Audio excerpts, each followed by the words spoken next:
Do not adjust your tracking. You are now listening to the VHS Saturday podcast. Hello, and welcome to another episode of VHS Saturday, the show where we discuss the strange and unusual, odd and obscure VHS tapes that we obtained through thrift, gift, and grift. My name is Henry. And I'm Allison. And this week, we are looking at a movie called The Hidden. Damn, son, where'd you find this? God damn it.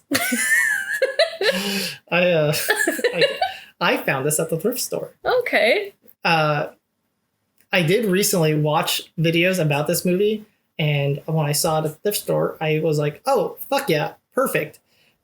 This movie is probably the most mainstream movie that we have reviewed so far on this podcast. But everyone online refers to it as like the best sci-fi movie you never saw. Yeah, so even though this is the most mainstream movie, it is still fairly obscure.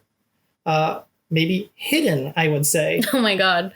I never saw it before. I never heard of it. I like a lot of the actors in this. I like the company that put out our copy of it. It's distributed by New Line. I'm surprised. I had never heard of it until literally about a month ago or so. I'm always so happy whenever we see the like media home video. Yeah. I don't know, like that always just tickled me. It's like, oh, media? Really? Media. Okay. It's like, we need a company to put up media. Well, let's just call it media. That works. Yeah. That works. Speaking of like the cast, so we got MacLachlan from Twin Peaks in this, right? Mm-hmm. This was before Twin Peaks, of course, but I mean, that's just what he's known for. He's really known for Twin Peaks and Portlandia. He was also in Dune, which came before Twin Peaks. I think that might be where he started his relationship working with David Lynch.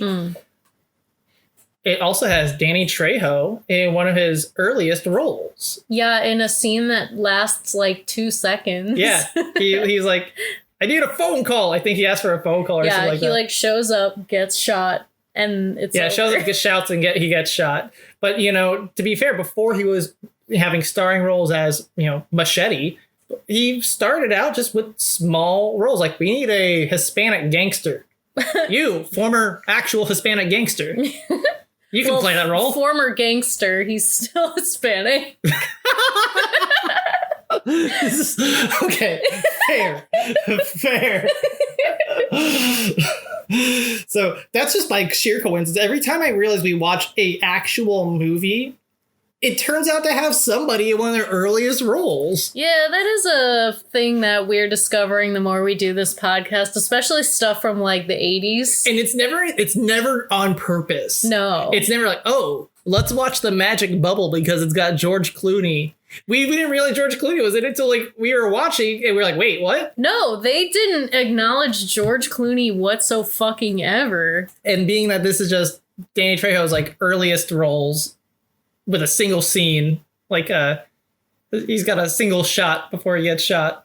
And you know, he's not acknowledged at all either. So you know, but it is a pretty good film. I enjoyed it. First of all, I'll just start off with that. How did you feel before we started getting really into it? Yeah, I liked it okay. I don't think it's like amazing by any means, but this movie has kind of this trope going for it that we see in pretty much like every sci-fi movie of the time is like unstoppable killer, like Terminator style. Yeah. Where it's just like, oh, he doesn't feel pain from gunshots. He's unstoppable. Like, that's just, I feel that like every fucking movie that we've covered, like in the more sci-fi genre, except Zone Troopers, but I mean, that one, we've discussed at length why that's an anomaly. But every single one has had this kind of trope going for it. Like Hands of Steel was kind of the same thing. It's just like, he can't be stopped. He can't be bargained with. Yeah. But I don't know. Like, I want to say, I would love to do some research into that and see, was there something happening within the cultural zeitgeist that really played into that and why that became a reoccurring trope? Because that is a thing that tends to happen. Reoccurring tropes tend to be based off of things that are being felt throughout the entire, you know, consciousness of society at the time. Yeah, I think a lot of movies just, you shoot a guy, he goes down. You shoot a guy, he goes down. And then someone one day was just like, yeah, but what if the gun didn't take him down, though? What would we do? Right. And so people were like, yeah, I want to explore that. I mean, yeah, I could. There's a lot of cops in this movie, and they all go down in like 1-2 shots, right? This main bad guy doesn't. My thing is like being someone that's a veteran, right? Mm-hmm. I'm wondering why were none of these cops, especially the ones that work in the homicide department, not wearing bulletproof vests at all? Yeah. Like, I'm not expecting anyone to wear a flak jacket, but like, because we weren't at that point in society yet where that's a thing, but like, that is now. But like a bulletproof vest like, at very least. Like a second chance vest, like the ones I wore in the military, I had to wear two. I wore one underneath my uniform, and then I wore a bulletproof jacket over it. So that's a heavier flak jacket. But then I had, that's why they call it a second chance vest. It's like underneath. So, and you can just wear that underneath normal clothes. You can wear that any day of the week. Like if you're really that paranoid, you can get a second chance vest and wear it underneath the t-shirt. It's fine. It works. They're skin tight. All right, so let's discuss the plot. What is this movie about? A series of bizarre, inexplicable robberies and murders and have LA police detective Tom Beck totally baffled. And it doesn't help when mysterious FBI agent Lloyd Gallagher tells him that a demonic extraterrestrial creature is invading the bodies of innocent victims and transforming them into inhuman killers with an unearthly fondness for heavy metal music, red Ferarris, and unspeakable violence. It's a spine-chilling, high-velocity sci-fi thriller from the makers of A Nightmare on Elm Street. Yeah. Yeah. That's a very apt analysis. I guess that's the episode. Yeah, see you later, folks. But we made that joke like 3 episodes in a row. I know.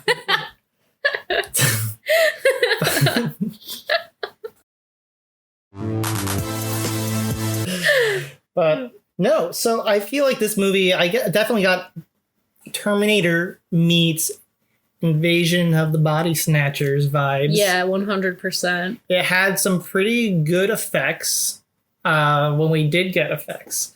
We only see the alien itself once.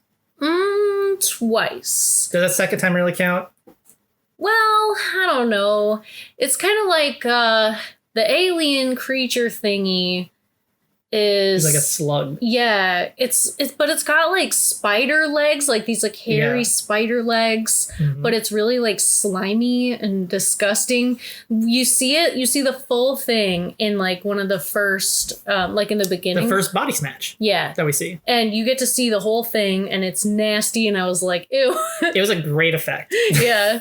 And then like we were watching it and we had to watch it again because like a scene after that, there's like, you can see the boom mic come down from the top of the screen. And I was like, boom mic. And Henry was like, oh, I missed it. And so we had to rewind and then we rewound too far. And so we had to watch this fucking slug go like out of one guy's mouth, back into the other guy's mouth, and then press play. So it went out of his mouth and then back into the other guy's mouth again. And I'm just like, God, I don't want to watch this fucking scene anymore. It's so gross. I'm glad for you they only showed it that one time. Yeah. Every other time you know that the body snatch happened. Yeah. So essentially the main premise of this film is that there is an alien, this slug, and it takes over bodies by killing a person and then using their body essentially like a puppet. We had a discussion like, doesn't he need a live person? But no, he needs a dead person. Interesting. It's really weird. He needs a dead person. Then he just, to me it makes sense. He goes into the body and like, so he's got the spider legs. He's just like, literally wearing their skin. Ew. Like fucking Buffalo Bill. Ew, dude, what the fuck?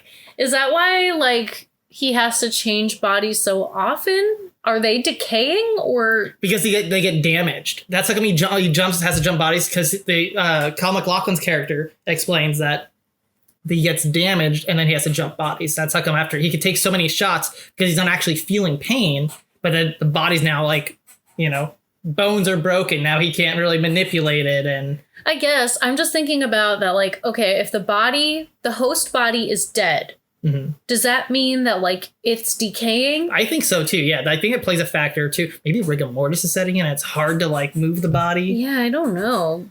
Let's, like, walk through the plot so we can talk about, like... As things that happen as it happens. So, So it starts out with a security camera footage of a bank robbery happening. And we get this guy... He robs a bank and he gets to Ferrari and a really kick-ass soundtrack starts playing with some heavy metal. Car chase happens. Yeah, the soundtrack in this movie is great.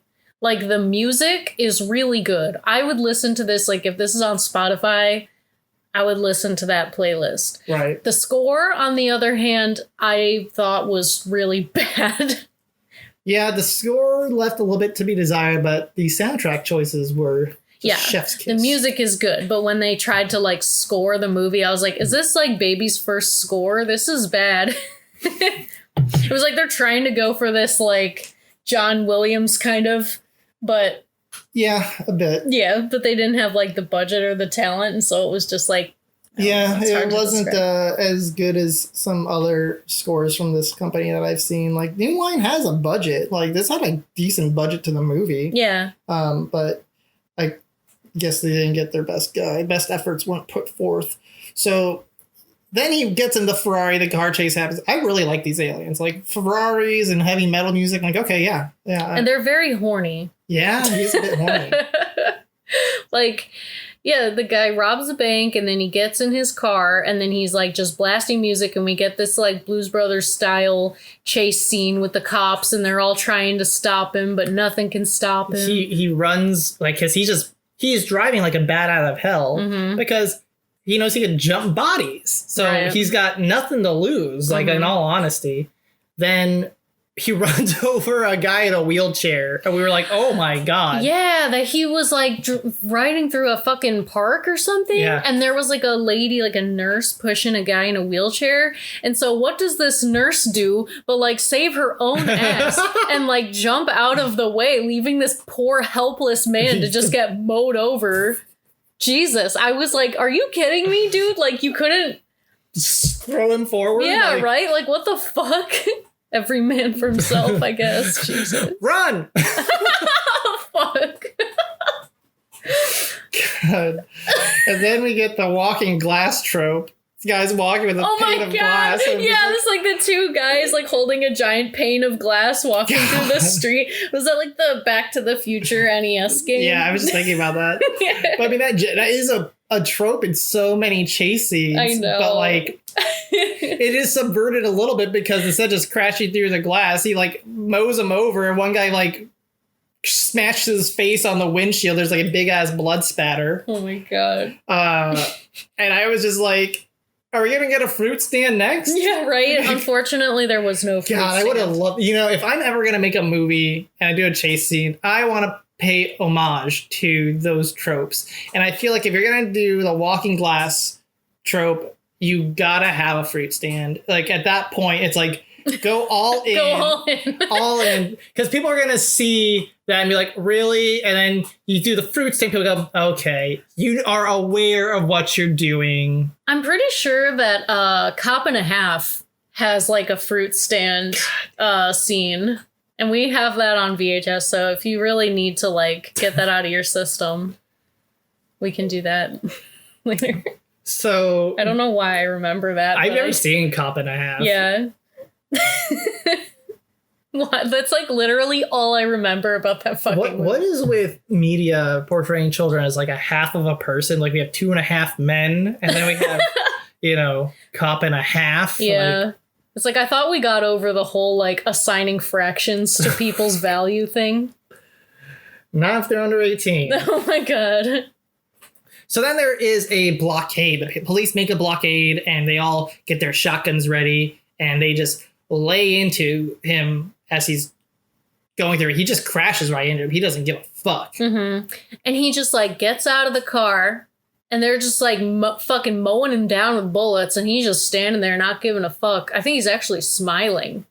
Yeah. And like, I was like surprised because the car crashed into a fence like before that, and I was like, is the car gonna explode? And it like didn't explode, and I was like, oh well, you know, they're shooting him, whatever, I guess that's fine. And then like then the car explodes. I was like, thank you. I really would not be satisfied the ending of this scene without seeing a car blow up. So fun fact about that, the director really wanted to destroy some Ferraris. Like, he really set out this movie to destroy some Ferraris. People always ask him, did you really destroy a Ferrari in that movie? And he always just smugly answers, no, I destroyed 4 Ferraris in that movie. I don't know if he just hates Ferrari or if he just like loves the idea of getting something so expensive to destroy. And it took a lot of finessing with the studio for them to pay up for some Ferraris just to kill them off. Like, and he's like, no, man, you really get it. It was like, wow, that's a Ferrari. Oh my God, he just blew up a Ferrari. You know, it drives a point home, no pun intended, when it's a Ferrari. I mean, personally, I think it would have been cool if maybe some of that budget went into like more slug effects? Yeah. See the slug more? Maybe I don't know what I want. Okay, I don't know. But anyways, they take the guy to the hospital, the guy who robbed the bank. So he has the alien inside of him, but they take him to the hospital, and like when he wakes up, he's like, oh shit, I gotta find a new body. So he just goes to the first guy that he sees, which is another guy in the same hospital room as him, who was like one of the cops who was involved in the shootout. That's when we see the slug for the first time, when he like invades the cop's body, and then we get that wonderful boom mic shot afterwards. See, it's a very, very long, like drawn out shot where it shows him removing this guy off a life support, and he takes off the breathing mask and he stretches his mouth open, and then you see the slug like emanate. You see these like spider legs kind of come out the mouth and go on his shoulders and pull the rest of this slimy creature, and it goes into the mouth and just like looks almost like he's eating spaghetti. Just get the rest of them in there. There's like all these extra appendages, like very slimy, very cool shot. We have such a great different like reactions to this. I know. You like the really like grotesque stuff, and I'm just like not having it. To me, it's the art of like filmmaking that I'm like that is a very believable effect. That was a great shot. No, I appreciate it. And I mean, look, they were trying to gross me out, and they succeeded. So like, good on them. Right. But I'm just like, at the end of the day, like, yeah, I'm grossed out. Yeah. So it's a very believable. It's a great. I just love practical effects so fucking much. Yeah. So the guy is on life support. So then, of course, he starts, flatlining at that point. The doctors come in. They see that other dude's dead. Yeah. And then they use a defibrillator, bring back this guy, and then he just gets up and walks out. Yeah. We return to the LAPD headquarters, and you see one of the cops that was there that was calling the shots, Beck, the main character, and his supervisor. I'm so happy that the Wikipedia article has their names, because like I just realized it. They were just like cop guy and like main, that like when the movie ended, I was like, I didn't get like anyone's name. Yeah. Okay, I think we had the same issue with this tape that we did last week with Brotherhood 2. Yeah, the audio on my tape has gone bad. Yeah, so it was like, again, kind of hard to hear what they were saying. Yeah, and we were watching late at night, and I had the stereo cranked up pretty bad. Yeah. Pretty loud. Yeah. Feel bad for my neighbor. Sorry, neighbors. Yeah, so we see LAPD, and then we get introduced to FBI agent from Seattle, Special Agent Lloyd Gallagher, played by Kyle MacLachlan. So this begs the question. Twin Peaks is in Washington. Mm-hmm. He also plays the mayor in Portlandia, and Portland is in the Northwest. So do people just see him and go, you're from the fucking Northwest? My theory is like in the timeline of events, he's the same guy. That these all take place in the same universe. Yeah. He started off as like an FBI agent in Seattle, And then he became a cop and moved to Twin Peaks. And then... becomes the mayor of Portland? Yeah. It's the MacLachlan shared universe. Shared cinematic universe. Yep. This movie's by... it's produced by Heron Communications Mega Entertainment. So it's the Heron Communications Mega Entertainment Cinematic Universe, or the HCMECU. Oh my god. Just rolls off the tongue, right? Yeah. He says he's been assigned to help out with this case.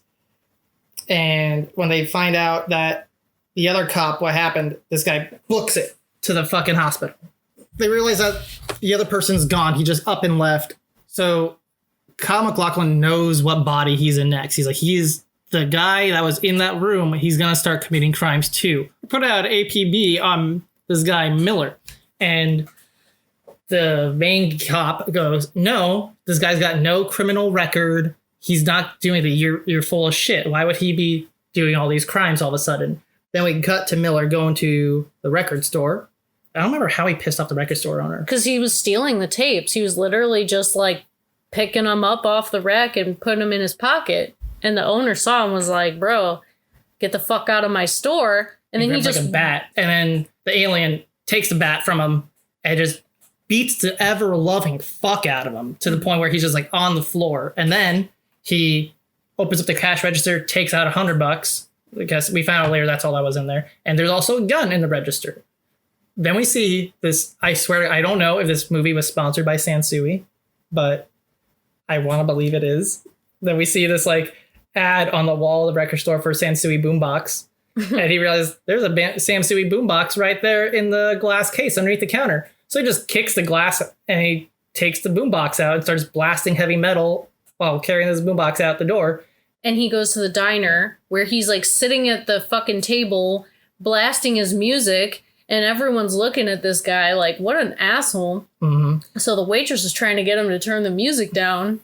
But like, it doesn't really comply because like, fuck it. And no one's really push him too hard. I'm assuming because like, they're all just like older women. Like, can't get too into this guy's face. I mean, they're in LA. They probably have to deal with that shit all the time. It's true. It's true. So we shit on LA so much. This movie has a good showcase of what LA really is like. It's close. It's close. Closer than what we get in a lot of movies. Yeah. For real. Because it is gritty and shitty. Mm-hmm. So we cut to the police department and they say, hey, there is a record store where the owner got killed. And they go there. Kyle MacLachlan's character says he knows who he's going to be in next. We have to find Miller. And there was a witness to this. Mm-hmm. And she gave the description of the murderer. Yeah. And they do a police composite sketch. He looks at it and he asks Kyle MacLachlan, do you got that picture of Miller still? And he's like, yeah, here you go. Officer Beck looks at the two. He's like, all right. And he throws out the composite sketch. Mm-hmm. And he hands the photo to the guy that's going to put out the, hey, this is guy is wanted, put it all over the news and shit. He's like, use this instead. Now Beck is on Kyle MacLachlan's side. He's like, okay, you knew Miller was going to be doing this. Yeah. How? And he's like, I can't really explain.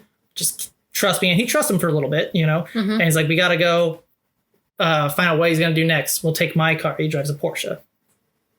That's when you get to the diner scene and he sees a Ferrari driving down the street, a red Ferrari. Mm-hmm. And he's like, oh, fuck this. And he just like gets up and leaves his food. And literally runs after it. Yeah, he just is booking it. But this guy had a heart attack. Mm-hmm. The body had a heart attack before. That's why he was in the hospital. Yeah. And so he can't really make it. So then he starts walking around and he finds another Ferrari. It's a Ferrari dealer. Yeah. And these guys pull this Ferrari into the parking lot. He's like, you know what? I'll take it. And he goes, I want this car. He's like, well, sorry, buddy. It's been sold. He's like, but I want this car. And he's like, well, hang out. I'll show you another car. I want this car. He's like, hang tight. I'll show you another car. And they start leaving to go into the building to finalize the car sale. And this guy keeps like trying to open it, get into the car, and the security guard's like, "Hey, buddy, you need to get the fuck out," and like literally throws him out into the street, and an escalation happens. They fight, and he just shoots him, just shoots the security guard. Then we cut to the deal being signed. They're doing coke at the same time, but the coke in the back end of a Ferrari model. Yeah, lots of cocaine in these 80s movies that we watch. Real quick, I wanted to kind of make a connection. So like earlier in the day, we watched Idiocracy together. Yeah. I'd actually never seen it before. Mm-hmm. And of course, it's one of those movies that everyone's like, oh, you've never seen it? You've never seen it? I just never saw it. And Henry was talking about it, and I was like, you know what? Let's just watch this fucking movie. And I kind of like thought it was funny the way that the guy invaded by the alien was talking kind of reminded me of like the super simplified speech. Yeah, that he's just like, this car. I want to be president. Yeah. He's just like, I like money. And it's like the same thing. He really, really is. I kind of have the same thought too. Yeah. I like money. Welcome to Costco. I love you. So then he goes up to the door and he's like, I want this car. And I think it was Dick Miller. It might have not been Dick Miller. I don't know. He looked a lot like Dick Miller. It's like, what the fuck is this guy's problem? What's happening to our security guard? And then he opens the door and drops his dead security guard's body on the floor. And he's like, I want this car. And he's like, give him the keys. And the guy who just signed, he's like, dude, I just signed for it. He's like, give him the fucking keys. Yeah, they're like coked out. Well, I mean, like, I get the one guy was like, dude, I just bought the car. But the guy's like, he's got a fucking gun and he just killed my goddamn security guard. Yeah. Give him the fucking keys, you fucking idiot. Mm-hmm. And then he goes, thank you. And he shoots him anyway. Yeah. Jesus Christ. I want to know how many squibs were used in this movie. Because the aliens could take so many shots and there's so many gunfights. And then the aliens alone are like getting blown up with a million fucking body shots. The continuity must have been a pain in the fucking ass. So hats off to the director. Yeah, I mean, I'll say that like the cinematography was really good. Yeah. This is not a like B-movie, schlocky B-movie. This is a fine science fiction horror film. So it's a little out of the realm of what we normally cover, but the sequel, The Hidden 2, was direct-to-video. So I'm assuming that's much more along the lines of what we normally cover. Yeah. We'll get to that maybe sometime. So then he goes on, he steals the car, and we come back to the police, and the police are always like one step behind. They're like, what's he doing? They find out about the car dealership getting killed, and he's like, okay, he's got a car now. What car got stolen? Okay, the Ferrari got stolen. Put out a notification that we're looking for this red Ferrari with this license plate. He goes, and this part doesn't make sense. He looks through the guy's wallet. He's got business cards for a strip club and business cards for an apartment complex. And he goes into the apartment complex, and he's looking around. First turns on the radio, and it's some like happy, joy kind of music. It's not just turning off. He yanks it off the fucking wall and just throws it. And I'm like, buddy, you can't listen to your heavy metal that way. Yeah, I was like, what the fuck is this? Like a Pier 1 Imports? It did say imports. Yeah. It did look like Pier 1 Imports. It had like all of this like art and stuff like that. I was like, it was supposed to be his apartment? Or I can't tell. I was like, is this an apartment or a store? Yeah, because I thought it was a store at first. And he walks in and it's just a room full of like fucking statues vases and art like pieces on the wall. And it looked like a store. The only piece of furniture we saw was a desk. Yeah. Besides the table that had the stereo. But we do see that like he discovers this big room in the back just like full of fucking guns and ammunition and shit. Guns, so it's like guns. Yeah, we find out that the guy is actually like an arms dealer, like the guy whose body that he took over. Mm-hmm. So, I mean, that's convenient, but maybe that building that he was in, like the apartment or whatever, was like just a front. Either just a front, or maybe this guy had these kind of things like set in, like, kind of the alien planned things out. Yeah, I don't know. We see that Miller's body is now decomposing of some sort because we get the alien arm poking through the flesh. Yeah, so he literally takes like tape. Packing tape. And like tapes his arm shut so the fucking alien can't crawl out. Yeah. I wonder if it's like what you said, where the bodies are like literally decaying. Because I don't think he's been shot yet by police, right? I don't think with that so. body. I don't know. I don't think he's been in like altered. I think he's still been on the run at that point. So then Beck gets a call from his wife, and he's like, yeah, I'm on my way home now. And since Kyle MacLachlan's character has been helping make progress with this case, he's like, hey, do you have plans for dinner tonight? And he's like, no. He's like, well, come on over. Have a family meal. And we also see one of the other detectives show off a flamethrower. He's like, what the fuck is that? And he's like, it's a flamethrower. Just pull it off the streets. Can you believe this shit? Oh my God. Payoff later with that. I knew that was a setup. It's like, oh, that flamethrower is going to be used at some point. Like, I know it is. That's not what a flamethrower looks. It looked like a super soaker. Like, it was like a completely handheld flamethrower with the tanks, like, Yeah. It's like, flamethrowers in movies, for the record, are not realistic at all. You have very, very little flame. I mean, you could throw a lot of flame, but like the amount of time you have a flamethrower is not like movies at all. Where like just shooting shit around. You got seconds. Oh, yeah, that's not fun. No, flamethrowers in movies are not realistic at all. They'd be a lot funner if they were, but you gotta have a lot of fuel to do that. Yeah, a whole lot. A super soaker tank. I may have converted super soakers into flamethrowers at some point. Oh my God. But I digress. Anyway, so we forgot to mention that like when the alien guy goes to the strip club, he takes like a giant ass bag just full of fucking guns with him. Mm-hmm. Yeah. He's got this bag of guns. And nobody was like, hey pal, you can't bring those in here. Like, yeah, well, I don't know, like, it's pretty obvious there's a bunch of fucking weapons in there. It's not like they're hanging out, but like... I don't remember them hanging out. Yeah. It's like a fucking like golf bag full of guns in it and shit. So, it's LA. It's the 80s. Oh my God. I got a right to carry this stuff. I don't know if California is like a open carry state. I don't think so, no. Most states you can open carry a rifle. Just not handguns. I don't know why. Like, what difference does that make? Obviously, there's been a lot of, like, thought and consideration put into our fucking gun laws. I am pro Second Amendment, but man, there's a lot of rules. I'm like, wait a minute, guys. How does this make any sense? And it just becomes a cat and mouse game. Anyway, so we get to this awkward dinner with Beck, his wife, and Twin Peaks guy. Yeah. Gallagher. Yeah, Lloyd Gallagher.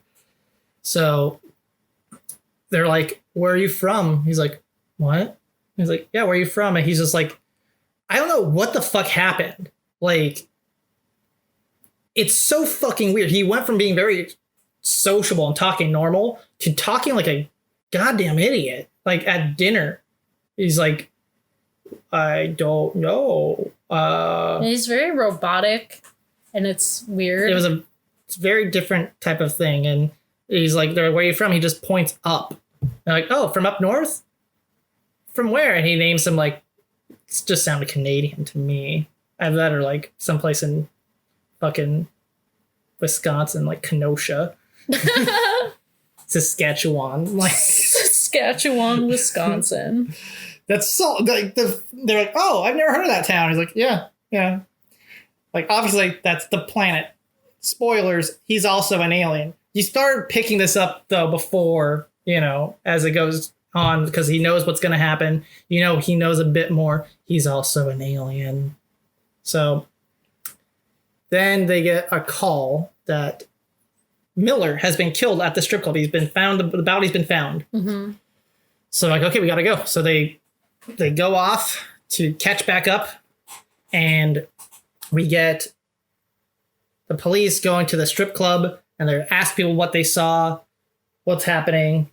And right before they show up, a stripper walks out.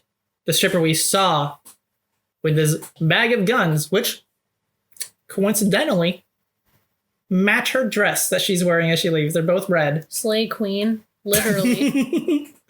So the cops just let her go because she's like, oh yeah, she works here. She's good. They let her go. We get a guy catcalling the stripper, and she's eyeballing this Ferrari. And he's like, well, you like cars? I got a car around the corner. And he's got like a Lamborghini jacket on. So I'm thinking, oh, he's going to have a Lambo? No. Some rust bucket. Yeah, but she needs a car. So she's like, yeah, buddy, let's go. And they get in the car and they're like fucking, but then she just like throws him out of the car. She kills him. Yeah, she kills him, throws him out. And steals it. The police find a body. Like, hey, there's a body around the corner. And so then get into a vehicular chase with the stripper. And she starts shooting a shotgun at him through the window. Shoots out the back window of the Porsche. And then Beck starts trying to take shots and he's missing. And Kyle MacLachlan's like, you should aim for the tire. I'm trying to. You think this is easy? Then you do it. And he's like, yeah, hold my fries. Yeah. And then just like shoots the tire. He's like, take the wheel, Jesus. And he's like, what the fuck? But then like 2 shots, he takes out the tire. The car crashes and runs into the mannequin warehouse. Yeah. And they chase him into there. There's a shootout and this stripper's getting like 50 million shots into him. They make their way through the warehouse all the way up to a rooftop fight. The character Beck gets shot in the arm. He almost gets thrown off the roof. Kyle MacLachlan pulls him back up. And this is where we get some dialogue exchange between the alien and Kyle MacLachlan, where he's like, you've been looking for me. You can't defeat me or whatever the fuck. And they just light him up. They just let into him. They shoot him like 50 million times. And she falls off of the roof. Yeah. Like crashes through some like neon. And then falls down in like the parking garage. Yeah. Kind of below. What is it, like some guy with a dog? Was it a cop? He was a cop. The coroners show up. Yeah, with the dog. And the dog finds the body first. So like the alien invades the dog's body. Right. And so, Kyle MacLachlan, when he finally gets down, he's like, okay, well, who was the first person who found the body? Because that's how we know who the alien is invading. But like, they're like, no one was here. Yeah. I just showed up. And so no one knows that it's the dog now. And so then Beck's questioning him, like, what do you mean? What do you mean? How's this happening? I need answers. You're not giving me enough information. And he won't give him information. So then he arrests him for, I think he says you're like impeding an investigation or whatever the fuck. We go into the police station and we find out that Beck is having a background check on Agent Kyle MacLachlan, Agent Gallagher. Turns out Kyle Gallagher from Seattle FBI was killed a month ago. His partner, who has been like using his identity for the past few months or whatever. So it's like the guy that the Kyle MacLachlan that we've been seeing this whole movie is actually the partner of the guy he's been impersonating this whole time. Right. And so then he pulls back out of the cell, sits him down. He's like, tell me the real story. And he says, I know that this and this and this, so you're stealing someone's identity. So then Kyle MacLachlan / Lloyd Gallagher gives him the real story about aliens and shit. And how it jumps from body to body, that all these people are all actually the same person and they're changing bodies. And so, not believing this shit, he throws him back in the cell. Mm-hmm. And then we go to that detective's house with the dog. And he's like having a midnight snacky snack. Opening the fridge. And the fucking dog just bursts through the fucking door. Dude, the scenes with the dog. The dog's a good actor. The dog was amazing. I'm like, I wish the whole movie was just the fucking dog. Because, like, not only is it a really cute dog, but, like... He can emote. He can emote really well. He looks mad. And then, like, the scene where he just fucking, like, slams through the door. Oh, my God. Amazing. It was amazing. He leaps through the door, tackles the back of his owner, slams his face into his steel fridge, falls on the ground. And then he takes over this cop's body. Mm-hmm. So then it's the next morning, and this cop comes in the office like, "Oh, Officer Willis, you weren't coming in today, I thought." He's like, "I have work to do." I like money. They're like, "All right, boss. Well, hey, check out. This is the senator. He's gonna be giving a speech later downtown, and we're providing support to act as bodyguards for the senator."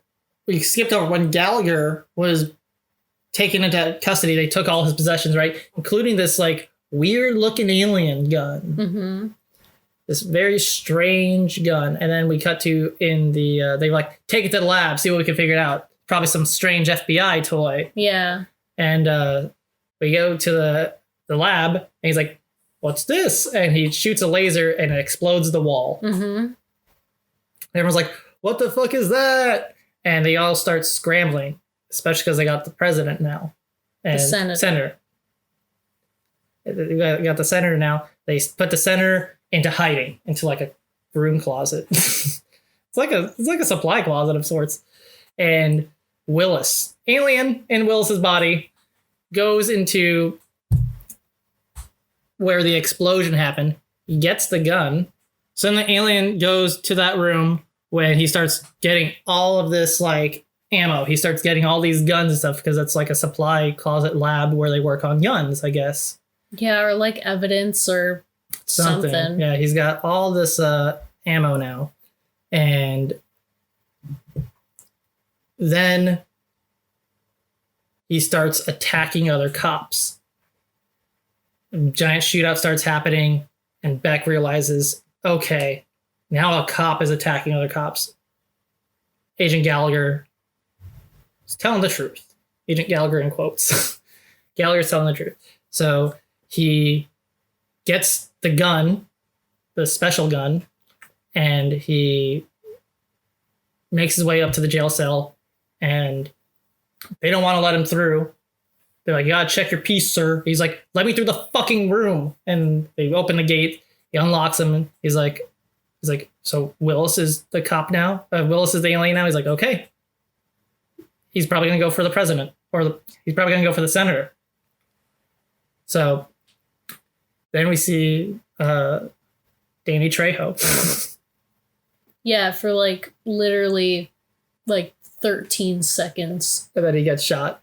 Mm-hmm. And we get into like a big shootout all over the place. We get the discussion between Beck and the alien. Get a discussion between Gallagher and the alien. And we found out, confirmed that he's also an alien. He's an Altarian. Dirty people. And these creatures could take over Earth. They have nothing that can hurt them. Right?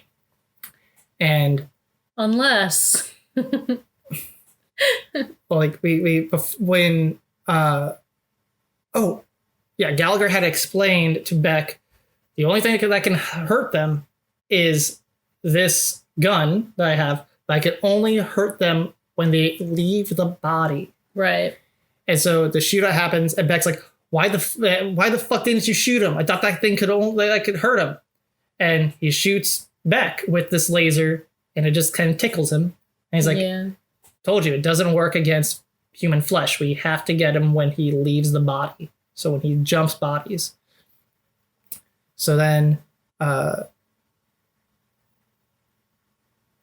they realized that he was going after the senator, and Beck gets shot near fatally, right? He gets shot in the stomach. And now they learn that he's taken over the senator's body, but Gallagher is the only one that knows the truth, and Beck the only human that knows the truth, that now the senator is an alien. Right. That, he's going to have to kill the senator.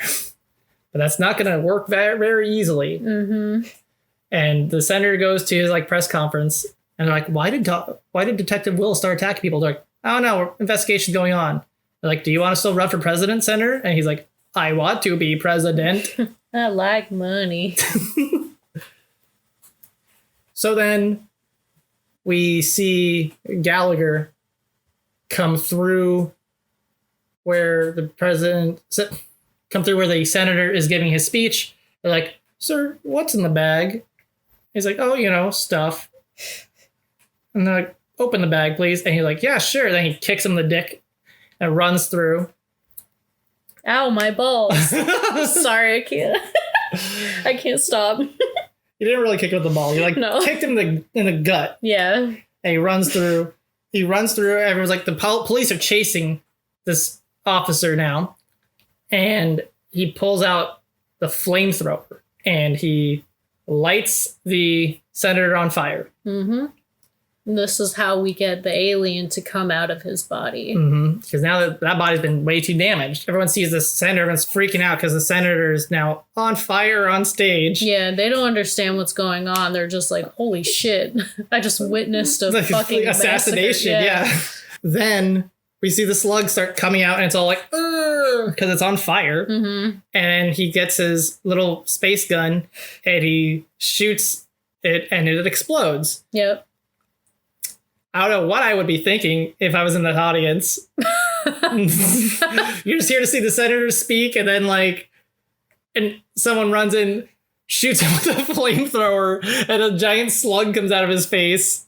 Yeah, that's a lot to take in. It's like step one. I imagine like a wheel of events. It's like step one, oh my god, someone just killed the senator. Step two, the senator, oh my god, giant slug? A giant slug is coming out of the senator's body. And then step three, it's like, a laser beam. A laser beam is killing the slug. And then step four is like, oh shit, the slug just exploded. It's that's a lot to unpack, It's like you're just getting over fucking step one. It absolutely just seconds. Mm-hmm.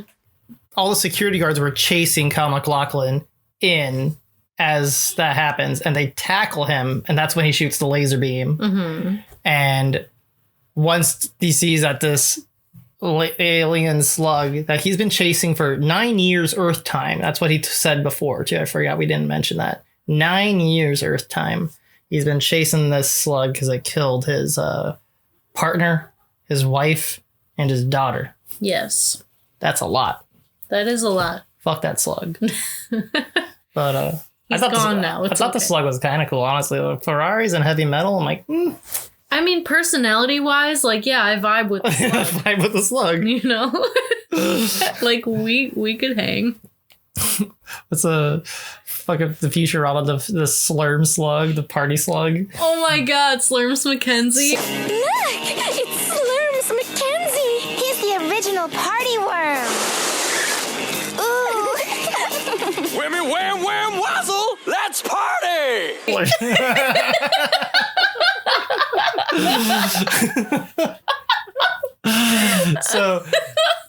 So everyone's like, oh my god, because like I said, the senator just caught on fire and exploded from a laser beam. Mm-hmm. And then once he sees that it's done, the deed is done, he kind of just collapses on the ground. He was already tackled by all the security guards. Yeah. But it's done. He puts his head down. Instead of being in the jail cell, like I thought he would be, we see him in the hospital. Next. It's been an extra day, so it's pretty fuzzy for me. It's Slug explodes, and to me, I'm like, that's it. That's the end. movie. No, there's a little bit more. So, and then so then we get a fade to black. We see Kyle MacLachlan in a hospital room, and he wakes up. He comes to, and then we see the family of Beck go into the room, and they're talking to him, and they're saying he might not make it. He might not make it. Yes, I remember now. And they leave the room because he's passed out. You know, he's asleep. And Kyle MacLachlan character kind of like walks over to the room. And I don't know if he kills him or if Beck dies right then and there. It might be one of those. You know, it's hard to say. But either way, Beck flatlines. Mm-hmm. I don't know if he got pulled off life support or he gave up the ghost. And Kyle MacLachlan shuts off the thing that beeps when you die in a hospital. Yeah. That's a heart rate monitor. Heart rate monitor. Okay. And that way it doesn't sound the alarm to the nurses that, hey, someone's fucking dying. Right. And then Kyle MacLachlan opens up Beck's mouth, and he's not a slug. No, he's a shining light man. Yes. The Altarians are this golden mist people, I guess. It's like the same stuff that the laser was made out of. It is the same color, yeah. Yeah. I don't know if like was it like the slugs where that's like their being, or is this more like he's sending himself into there and that's not actually, you know what I mean? It's not this violent act of like going in there. Yeah, I don't know. I just took it as like he's giving up his life force Of some sort, yeah. Transferring a soul, you know, something more not wholesome, but maybe like good. We'll go with good. Right. I can't think a synonym for wholesome. And that is so, of course, but Kyle MacLachlan's character collapses, and because there was a flatlining for just a minute, it's a smart sci-fi film. I liked it. Yeah, it's good. I feel like it's one of those movies that like gets better the more that you watch it. You know, like because watching a movie the first time, just the more we do this podcast, the more I'm realizing that like the first time you watch a movie is rarely ever the best way to interpret it. Yeah. Because there's some movies that we'll like watch again and be like, oh, I missed that, or I wish I brought that up, or why did I focus on this? I feel like this movie definitely, like, my first time watching it, I'm just kind of like taking it all in and I'm like, what's going on? But I feel like if I watched it again, it would be more like I would focus more on like the fun stuff than like trying to figure out. Yeah, because for a while we were trying to figure out, is Kyle MacLachlan is he an alien? Yeah. Because at first he didn't act like an alien, but then the fact that he knew everything that was going on, you're like, that's a little that you're sus. like, is this like bad writing or is this like foreshadowing? I was thinking maybe the FBI is like, I was thinking he knows I was thinking X-Files style, right? Oh, okay. Where it's like Kyle MacLachlan is an FBI agent that knows this is an alien, but he can't say anything to a NYPD, not NYPD, LAPD member because he's not high enough clearance. Being in military, I dealt with security clearances. So yeah, that makes sense. Yeah, that's how I perceived it. But then the dinner happens and he's like, oh, I'm from up. Yeah, he was so weird in that dinner scene. Yeah, it was super weird. And like he was kind of creepy for a minute. Like he was like, your daughter, she's special. Yeah, I was like, where are we getting at with this? Like, and they were like, yeah. And he's like, you love her? Like, yeah, we love our daughter. You can tell they were sussed out. They're like, what about you? Wife, daughter? And he's just like, I had a wife and a daughter, and they were both killed by the same person that killed my partner. And then there's like, oh, and you could see that they're like, oh, that's why you're having a dad moment. You're like, you're seeing this whole family and that was taken from you from this guy you're now chasing down. So you could tell they were like, oh, okay, that's not weird anymore. Yeah, apparently on the DVD version of this movie, there's a director's commentary. I'd be really interested to listen to that. Yeah. Because there's not really much in the way of fun tidbits online of like fun information. So I think there's got to be some really interesting stuff like under the covers here that we didn't really get to explore. One thing, if I recall, I might be wrong on this, but I recall hearing about the slug scene and the latex suit that they had it coming out of. And they were under so much heat from the lamps that they were basically fucking melting during production. Ew. And like I said, I already gave the fun tidbit about, did you really blow up that Ferrari? Or did you really blow up that Ferrari? No, blew up 4 Ferraris. I want more, Henry. It's not enough. I need more. It's a fun film. It's a good, smart sci-fi film that's a bit obscure. Just a bit. Just a little bit. It's like, people are into like sci-fi and horror, specifically sci-fi horror, which is what this would be in a little bit. Mm-hmm. Less horror, except for the body horror from like, I would say the slug part's the only part that makes it like horror-esque. Yeah, there's like, and people get shot, so it's like you see some blood, but Yeah. It's more like a monster movie. I feel like monster movies are in that kind of gray area between horror and sci-fi a lot of the time. Mm-hmm.